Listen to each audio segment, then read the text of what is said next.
হ্যাঁ, আমরা নওগাঁ সদর উপজেলা হাপানি ইউনিয়নের এই ডাফইল এলাকায় এবার জিঙ্ক সমৃদ্ধ 62টি ধানের প্রদর্শনী করেছি। এই ধানের প্রধান বৈশিষ্ট্য এখানে জিঙ্ক সমৃদ্ধ। এই ধান খেলে কৃষকের জিঙ্কের অভাব পূরণ হবে। পাশাপাশি যেহেতু অল্প সময়ের ধান, এই ধান চাষ করলে আলু, সরিষা সহ অন্যান্য শাকসবজি আবাদ করা যাবে এবং এর পরে বোরো ধান অতি শীঘ্রই লাগানো যাবে। এটা আমাদের জন্য একটা সুবিধা, যেহেতু এই ধানের সময় 105 দিন বা 10 দিন, এই জন্য আমরা এই ধান চাষ করতে পারি। এবং এই এলাকার আজকের কৃষক যারা এই মাঠ দিবসে আসছেন, অনেকেই এটা চাষ করার জন্য আগ্রহ প্রকাশ করছেন। আমরা এই ধানের দ্রুত প্রসার আশা করছি। ধন্যবাদ। আমি মোহাম্মদ রফিকুল ইসলাম মিলন, নওগাঁ জেলা কৃষি সম্প্রসারণ অধিদপ্তর এবং আন্তর্জাতিক ধান গবেষণা ইনস্টিটিউট বিড়ির কম্বাইন্ড এবং AIHD কর্তৃক বাস্তবায়িত এই নওগাঁ জেলায় জিঙ্ক সমৃদ্ধ 62 জাতের ধান ফিল্ডে দেওয়া হয়েছিল। আমরা আজকে জিঙ্ক সমৃদ্ধ 62 জাতের মাঠ দিবসের মাধ্যমে এখানে শস্য কর্তন করে আমরা একর প্রতি 51 থেকে 52 মন ধান পেয়েছি। এবং এই শর্ট ডিউরেশন জাত বিধান 62 এটা ইতিমধ্যেই নওগাঁ জেলায় বিস্তার লাভ করছে এবং মানুষের মধ্যে একটা সাড়া জাগিয়েছে। কৃষকের দাবি যে আমরা আগামী দিনে ব্যাপক হারে জিঙ্ক সমৃদ্ধ ধান নওগাঁ জেলায় যাতে পায় সেই ব্যবস্থা করার জন্য সিআরট, ইরি এবং বিড়ি কর্তৃপক্ষকে জোরালোভাবে তারা দাবি জানিয়েছে।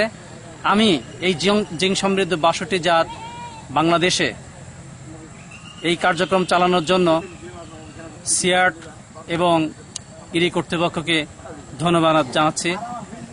নওগাঁ জেলা কৃষি সম্প্রসারণ আমাদেরকে সার্বিকভাবে সহযোগিতা করেছেন এবং আমরা যারা মাঠ পর্যায়ে রয়েছি এই বিধান 62 যেন শুধু নওগাঁতেই সীমাবদ্ধ না থাকে, সারা বাংলাদেশে মানুষ যাতে এই জাতটা পেয়ে যায় সেই দিকে সৎ থাকার জন্য কর্তৃপক্ষকে অনুরোধ জানাচ্ছি। ধন্যবাদ। আমার নাম খোকন আলী, নওগাঁ সদর হাপুনিয়া ইউনিয়নের আবাদপুর গ্রাম। আমরা 62 ধান পাইছি। ধানটা ভালো হয়েছে, 100 দিনে চাষ করছি। ধানের ফলনও ভালো, একর প্রতি 50-52 মন ধান হচ্ছে। চালও ভালো, জিঙ্ক সমৃদ্ধ ধান। আসসালামু আলাইকুম। আচ্ছা, আমি বলি তো অন্য জাতের ধান এই সময়ে কত হয় মন, বিঘা প্রতি কত? অন্য জাতের ধান 18 থেকে 20 মন হয়। সন্না 5 সে ধান। তাহলে এটা তো কম হলো তো। তাহলে ভালো, দাম বেশি। এই ধানের দাম বেশি বলেন যে এই ধান ভালো।